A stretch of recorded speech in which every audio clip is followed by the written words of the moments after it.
This is my first rodeo, and at some point I messed up the recording. What we did was chop some potatoes. I used a potato suitable for mashing. It has a Maris Piper in it, which means it's fluffy. I just peeled it and chopped it into equally sized portions, and I put it in salty water. The salt doesn't season the potatoes, but it increases the boiling point, so it makes it for a nice even boil. We're making a shepherd's pie, even, or cottage pie, depending on your mince. I suppose mine's a garden pie because I'm using vegetarian mince. And we have the mirepoix, which is the onion, carrot, and celery, a stock pot, some tomato puree, chopped tomatoes, selection of vegetables, butter, milk, and cheese. Right, I've caught us up. I don't know if you'll be there before. Anyway, the mirepoix is a selection of aromatic vegetables, carrot, celery, and onion, and that forms the basis of a lot of French dishes. So we just chop the onion.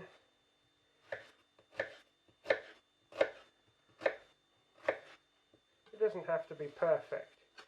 You know, this is going to be a fairly slow cook, so we don't need to worry about it. It'll largely break down, but quite small. Unless you like chunks.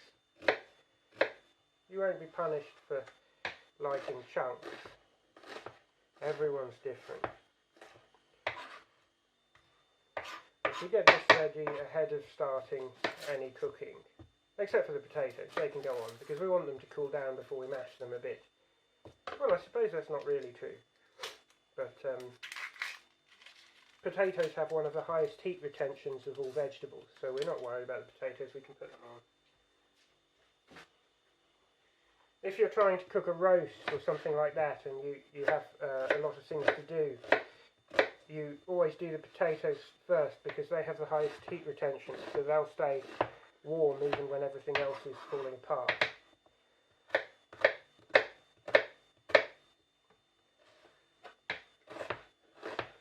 Right, so we've chopped our onion, our celery,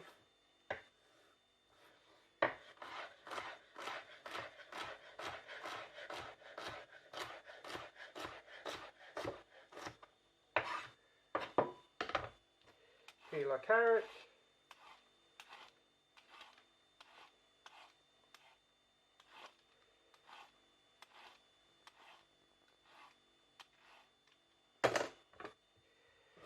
top and tail it,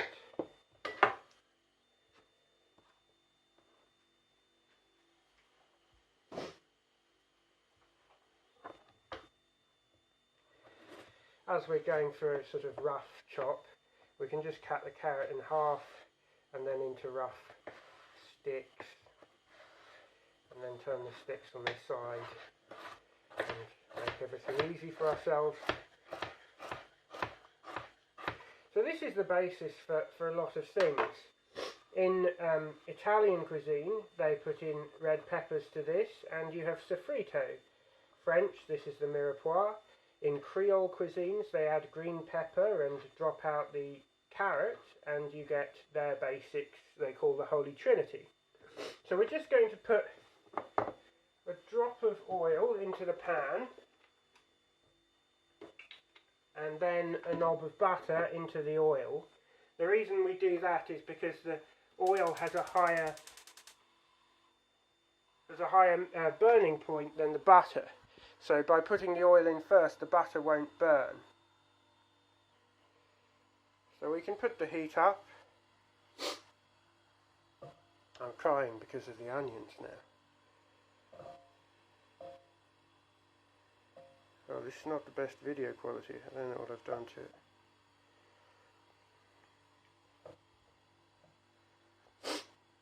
Oh. Right.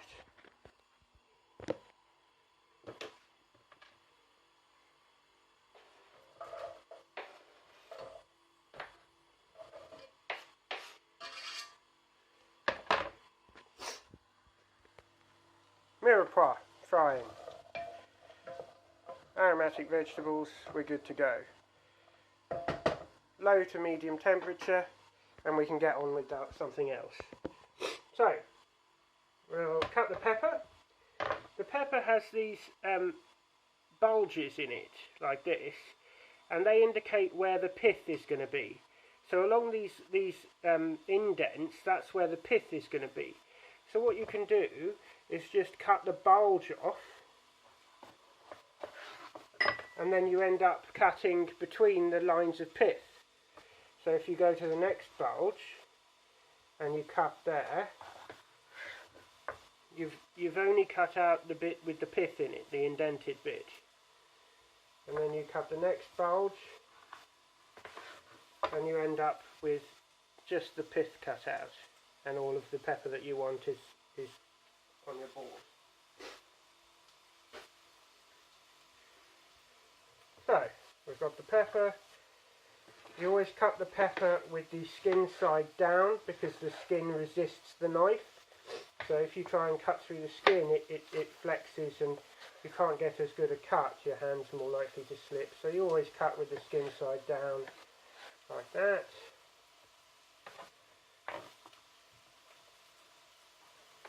And we just, we don't need to be too fussy about this, because like I said, it's going to have a fairly long cook time. Everything's going to break down and get to know each other anyway. Right, so we'll pop that in. So now we've got a sofrito. Of course, in some Italian recipes the sofrito is blended, but it's still a sofrito if it's diced.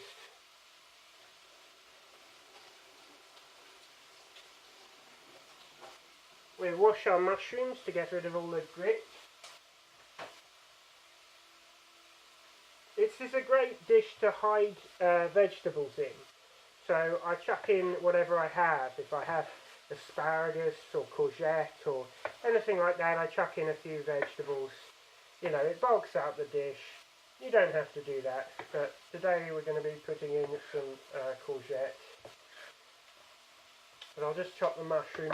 Mushroom has a very high water content, so you should never add it to a pan unless you put the temperature up quite a lot. And you want to make sure that the noise it makes is a sizzle. If it starts to sound like it's bubbling, then the water is being released and preventing the mushroom from frying. It's sort of broiling in the water that the mushroom has leached. So be careful of adding mushrooms and increasing the water content so that it's no longer a fry and it's being broiled or boiled. So that's true of courgette as well, but it matters a bit less for courgette because you don't need much colour on a courgette, although you probably should have it.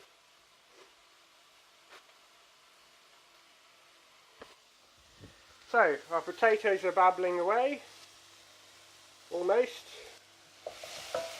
So we've got this lovely sofrito frying. Whatever you do with this is probably going to turn out to be quite nice. This is a nice basis for things. You make sure it's seasoned, and you can put anything with this and it'll turn out fine. But we want to get colour on it ideally. So,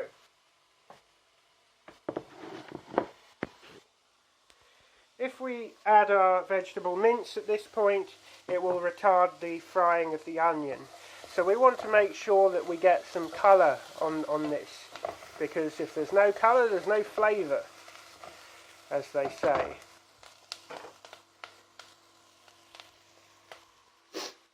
Right, in the meantime I'll prepare the garlic, which we'll add last. So, garlic clove.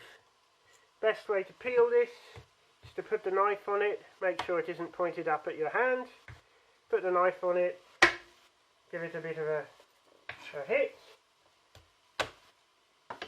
and then just grab the top and you can peel away the skin with ease. Or you can drop it and make a bit of a mess, but there we go. Right, we have peeled garlic.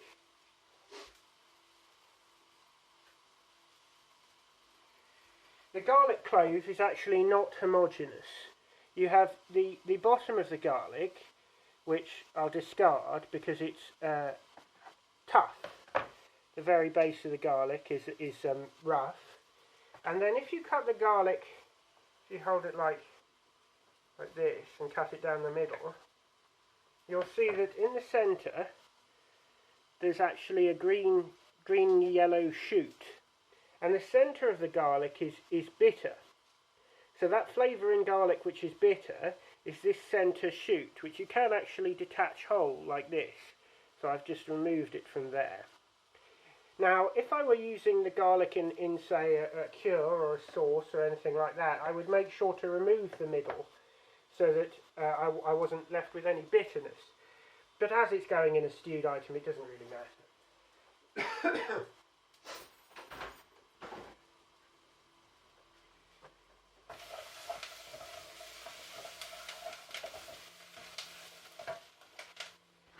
Right, we have a nice bit of colour on the sofrito. It's drying up a little bit, so I'm going to just put a little bit more oil, if I remember where there it is.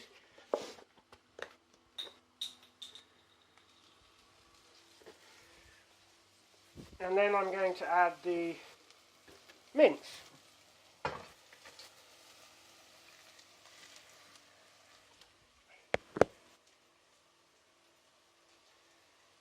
I need like a camera stand or something.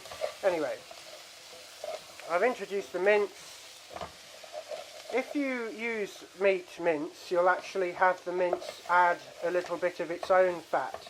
Its own fat will render down, and you'll end up with a bit more oil. You probably won't have to add oil, but as I'm using plant protein, I just add a drop of oil to give it some, make sure it doesn't stick to the bottom of the pan. I am using a non-stick pan, but right. So we can get a bit of colour on the mince now. We'll just leave that. The potatoes are bubbling away. With the mashed potato, we can't overdo it really. It can get pretty, well, I mean, you don't want them to disintegrate and you have a horrible potato water, but you want them pretty soft. They'll start to, I mean, I'll show you in a minute, but they'll start to have a bit of fluff around their edges, a little bit of broken line when they're done. Or done for mashing, I should say. Right. Got a bit of colour on the mince now. I mean, it'll take a bit longer for beef mince or something like that, but I'm going to add the wet vegetables now.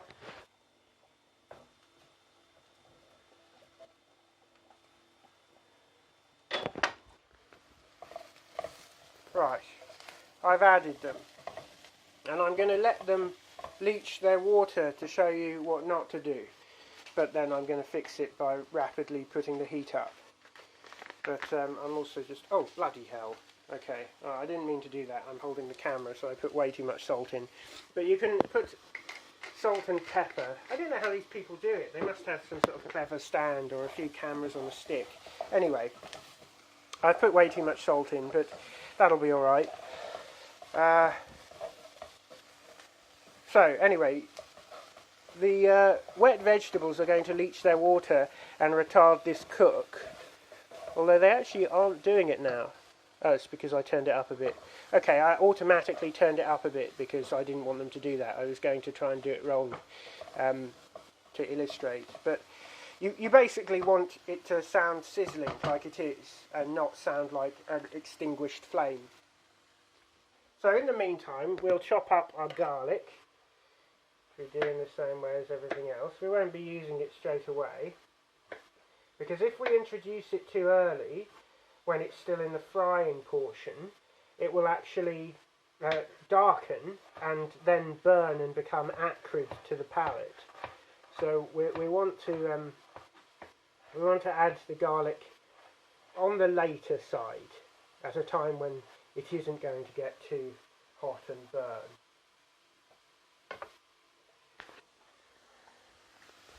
Right, this guy's coming along nicely.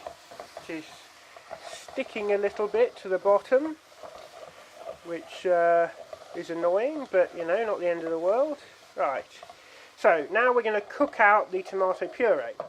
So if you put tomato puree into a dish straight, as it were, then you'll end up with quite a ripe tasting tomato. So what you want to do is put in the tomato puree when the environment is still very hot and fry it out slightly. And that allows the tomato to cook. So you don't get a ripe tomato flavour, you get a more developed tomato flavour.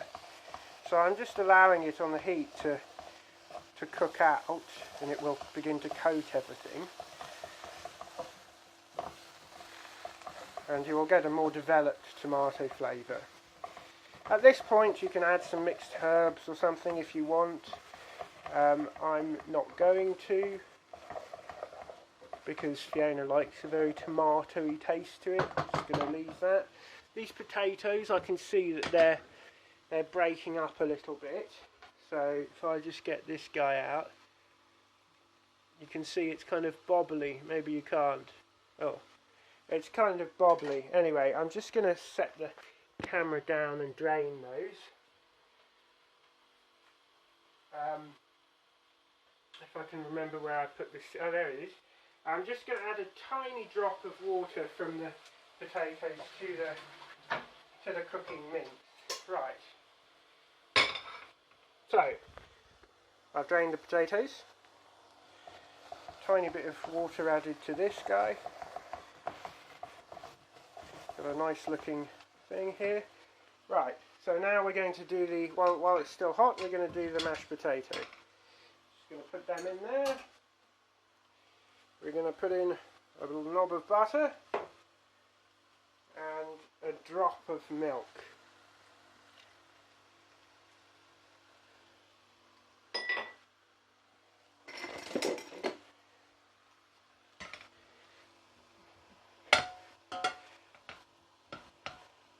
And then you're best to put this on something that isn't going to move. Usually I have a tea towel around. I removed all the tea towels because I thought it would look better with a clean surface, but really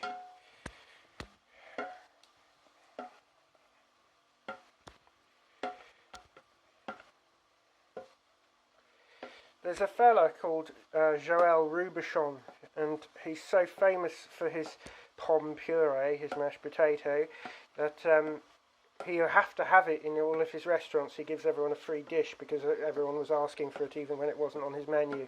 And he says, oh, it's just mashed potatoes, pomme puree, I don't want to serve it. But everyone asked for it, so now he's accepted it and he just puts it on the menu. But of course his potatoes go through a ricer, so you get a very fine, smooth potato, and he just puts a load of cream and butter into it. Anyway, at this stage I'm going to grate the mashed potato, but not the mashed potato. I'm not going to grate any mashed potato. I'm going to grate the cheese into the mashed potato so that it melts in the ambient warmth of the... If I can find the damn grater. Oh, that's my foot. Oh, there he is in the dishwasher. Okay. Right. How do I display what I'm doing? Like this, I guess. No. That's a view of the pan. I'll try and move the ketchup. Right. So I'm going to grate the cheese into the potato.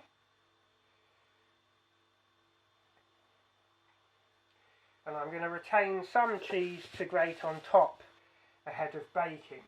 But for now I'm using a red Leicester and a cheddar, but you can use anything you like.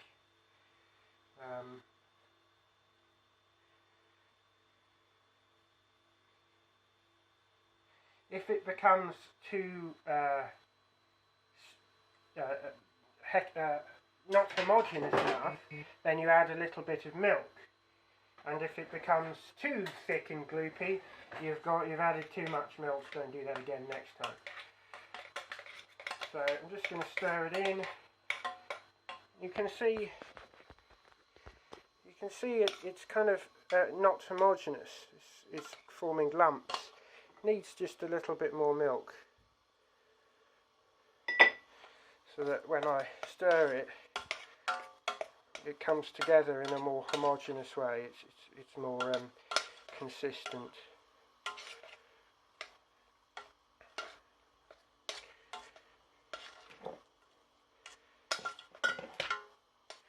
I mean, normally I hold the handle, but anyway, that's actually, I'm going to put a drop more milk in.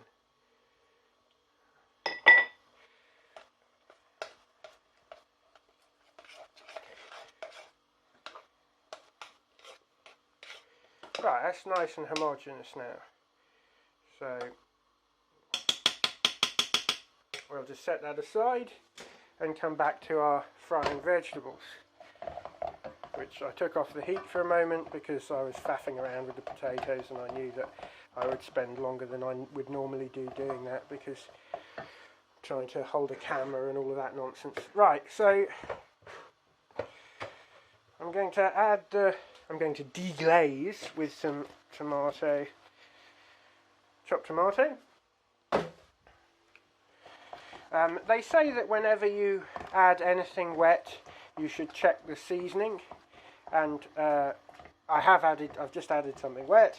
I ought to taste it and check the seasoning, but as I accidentally dumped a whole fuckload of salt on it earlier by mistake, I don't need to check the seasoning. So put that in there. We're going to add the stock and the garlic. Stock actually has MSG in it, which kind of makes a mockery of the idea of not having MSG, and that makes everything delicious. So I'll just plop the stock pot in there, and I'm going to pop the garlic in there.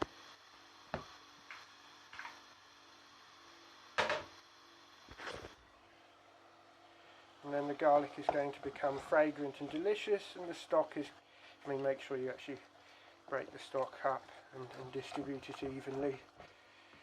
And then, now, I prefer a slightly drier texture like this, but Fiona likes it very saucy, and so I'm going to put a little bit of boiling water in. I could use tomato, but I'm going to use boiling water.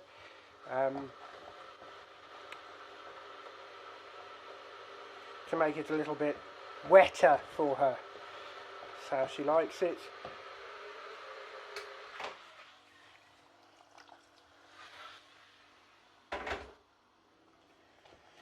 And this is, after all, going to just be for her because I'm going to visit my mum, and I've got to leave her some food, otherwise she will just eat crisps and cheese. So there we are. It's nice looking, this fella. Right, so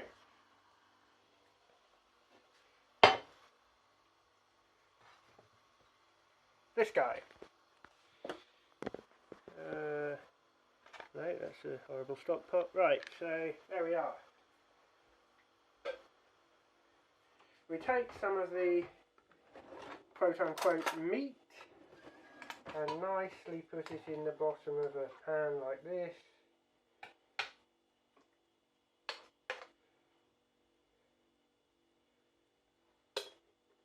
It'd be helpful if you could see it. Anyway, kind of looks like that. And then we take the sort of camera holder. I wonder if I can do this one-handed. Be brave. Let's try at least. So take the mashed potato and put it on top. It would be better if I had two hands and wasn't looking at the camera. Oh no, I overfilled it. Oh, what a disaster.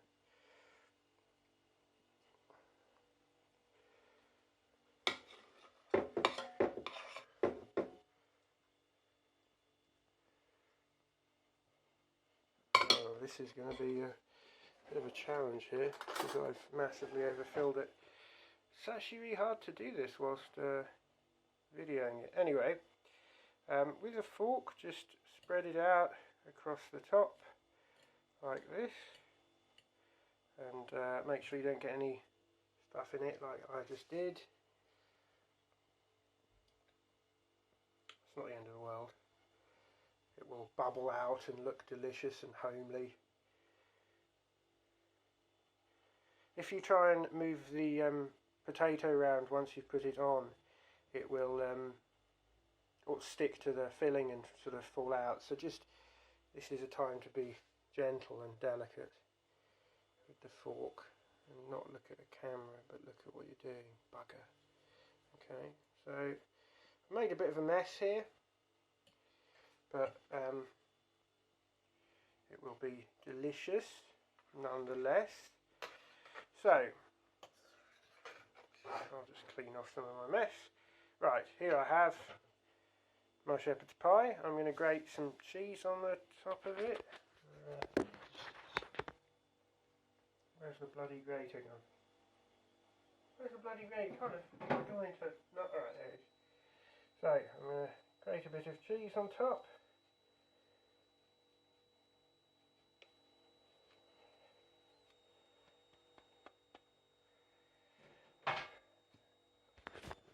There you are. And you can either put that in the oven or under the grill until cheese is melted and bubbly and delicious looking. Make sure to put it on a tray so it doesn't drip out the sides. Or you can put that in cling film and put it in the fridge and just reserve it until it's baked. But make sure that to let it cool before it goes into the fridge. Now, they usually do something artsy, like put it on a slate. I've got a slate. Put it on a slate with my thumbprint on. Hang on.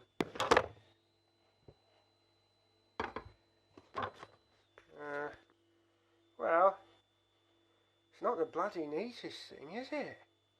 Well, yours will be neater. I hope you enjoyed this.